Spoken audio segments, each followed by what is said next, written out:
Pemerintah resmi menunda distribusi vaksin AstraZeneca menyusul sejumlah kasus pembekuan darah pasca vaksinasi yang terjadi di negara-negara Eropa. Dan untuk membahasnya lebih dalam sudah bergabung melalui sambungan Zoom Dr. Maksi Rondonuwu, PLT Dirjen Pencegahan dan Pengendalian Penyakit Kementerian Kesehatan. Selamat sore Dr. Maksi. Selamat sore, Pak Bana. Selamat sore. Oke, Dr. Maksi, langsung saja. Kementerian Kesehatan sudah menangguhkan distribusi vaksin AstraZeneca. Sampai kapan sebetulnya penangguhan akan dilakukan? Karena ini menjadi pertanyaan publik yang mesti dijawab oleh Kemenkes, Dr. Maksi. Ya, benar sekali Bu Ivana. Memang AstraZeneca minggu kemarin kami sudah dapatkan. Ini vaksin gratis dari komitmen global dalam ini GAVI, bantuan ke pemerintah Indonesia. Yang sudah datang ada 1,1 juta dosis. Dan kami memang masih menangguhkan distribusinya. Karena ada pihak Badan POM dan KAJI masih mendiskusikan terkait dengan laporan-laporan penggunaan AstraZeneca ini di ada beberapa negara, di Denmark, di Thailand. Memang ada gangguan yang pada pembekuan darah. Jadi kami masih menunggu laporan secara resmi. Dalam hal ini Badan POM dan ITAGI masih mendiskusikan dengan WHO. Ya, apapun hasilnya kita akan tunggu. Ya. Masih menunggu hasil diskusi antara Badan POM dan juga ITAGI, tapi di sisi lain kita mendapatkan informasi bahwa WHO menekankan tidak ada alasan untuk menghentikan penggunaan vaksin AstraZeneca meskipun ada beberapa negara Eropa dan juga kita memutuskan menghentikannya. Tanggapan dari Kemenkes atas rekomendasi WHO yang bertolak belakang dengan keputusan pemerintah akan seperti apa, Dr. Maksi?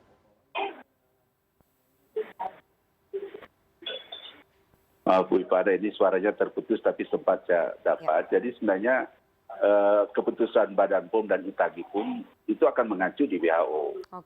WHO itu, jadi kita tidak akan bertentangan di WHO. Apapun yang diputuskan WHO itu harus diikuti oleh kita, termasuk Badan POM dan ITAGI. Jadi saya kira kita tinggal menunggu aja diskusi intens antara Badan POM, ITAGI dan WHO. Mereka juga akan minta saran pendapat dari WHO.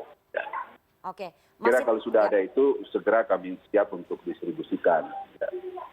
Masih menunggu dan juga tetap akan mengikuti rekomendasi dari WHO, tapi ada yang menarik yang disampaikan oleh Menkes Pak Budi Sadikin yang mengatakan bahwa ternyata beliau baru tahu masa kadaluarsa vaksin AstraZeneca habis pada bulan Mei 2021.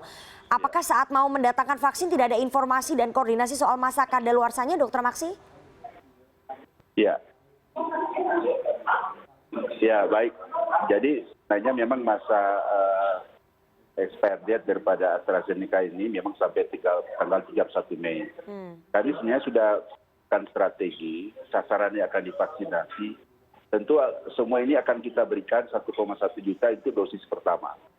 Dosis pertama kita masih butuh bulan April, Mei masih ada 2,5 bulan. Jadi saya kira ini tidak masalah. Dan dosis kedua pun ini kan waktunya itu bisa sampai 3 bulan. Jadi kita akan menunggu kedatangan AstraZeneca di tahap 2 pada bulan Maret ini pun akan datang lagi 2,8 juta. Jadi 1,1 juta ini strategi kami akan kami gunakan untuk dosis pertama.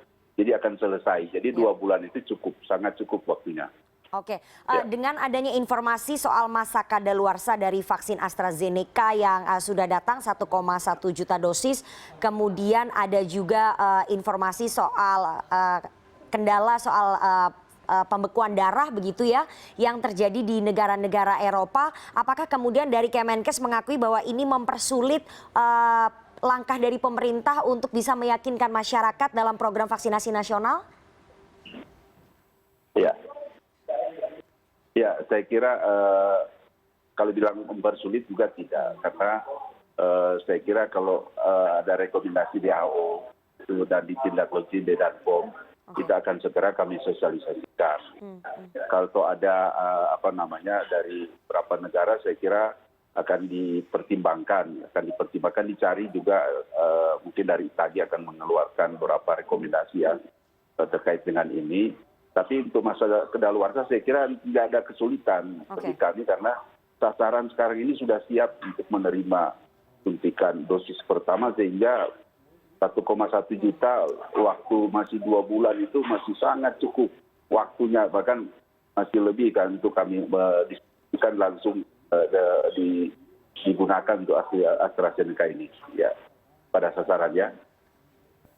Oke, berarti tidak ada masalah soal masa kadaluarsa karena itu bisa diberikan pada orang-orang yang akan menerima dosis pertama ya dari 1,1 juta dosis vaksin itu. Tapi ini ada yang menarik juga bahwa Kepala BPOM, Kepala BPOM, Ibu Penny Lukito sempat mengatakan bahwa vaksin AstraZeneca yang datang ke Indonesia ini berbeda dengan yang diberikan di negara Eropa. Jadi ini bagaimana?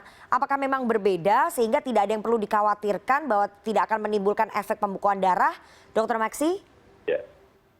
Ya, benar yang disampaikan Bu Kepala Badan POM, Bu Penny. Saya kira sebenarnya AstraZeneca ini kalau bacanya itu sebenarnya paling aman karena ternyata dia dengan komorbid pun itu bisa dilakukan vaksinasi. Jadi apa yang disampaikan Badan POM itu benar sekali. Hanya memang ada perlu kehati-hatian, Badan POM juga tidak ceroboh sehingga dia masih menunggu data-data dan saran dari WHO. Saya kira itu saja. Kalau sudah ada diskusinya dalam 1-2 hari selesai, sudah ada data-data itu kita dapatkan di WHO dan ITAGI sudah juga memberikan rekomendasi, kita akan lakukan segera pendistribusian dan penggunaannya. Ya. Oke, kita berharap segera ada keputusan resmi baik dari Badan POM dan juga ITAGI terkait dengan penggunaan vaksin AstraZeneca sehingga vaksin tersebut bisa langsung didistribusikan dan juga diberikan kepada mereka masyarakat yang memang akan menerima vaksinasi tersebut dan program vaksinasi nasional juga segera bisa berjalan begitu ya sesuai dengan targetnya. Terima kasih sekali Dr. Maksi Rondonuwu, PLT Dirjen Pencegahan dan juga Pengendalian Penyakit Kementerian Kesehatan atas waktunya kepada CNN Indonesia Newsroom sore hari ini. Terima kasih, sama-sama Mbak Ivana. Terima kasih.